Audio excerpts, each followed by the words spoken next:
தினந்தோறும் அவர் வழி நடத்த நீங்க இடம் கொடுக்கணும். அப்போ உங்களுக்கு அந்த திருப்தியும் சந்தோஷமும் இருக்கும். நீங்க ஏன் அறகுறை மனதோடு இருக்கிறீங்க?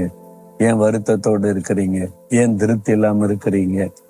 உங்களை ஆண்டவருடைய கரத்துல முழுமையா ஒப்பு கொடுத்தீங்கன்னா ஒரு திருப்தியும் மன சந்தோஷம் உள்ளத்துல வந்துடும். என்ன காரியம் செய்து கொண்டு இருக்கிறீங்களோ, எனக்கு அதுல சந்தோஷமே இல்லை, திருப்தியே இல்லைன்னு சொல்ல மாட்டீங்க. இயேசு என் கூட இருக்கிறாரு, நடத்துகிறாரு, அதனால நான் சந்தோஷமா இருக்கிறேன், மகிழ்ச்சியா இருக்கிறேன்னு சொல்லும்படி கர்த்தர் உங்களை ஆசீர்வதிப்பார். ஆண்டவரே, நித்தமும் என்னை நீர் நடத்தும்படி உம்முடைய கரத்தில் என்னை ஒப்பு கொடுக்கிறேன்.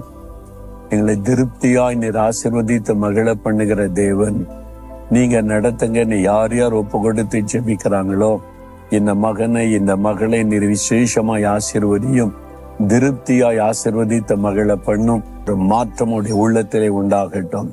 இயேசுவின் நாமத்தில் ஜெபிக்கிறோம் பிதாவே. ஆமேன். ஆமென்.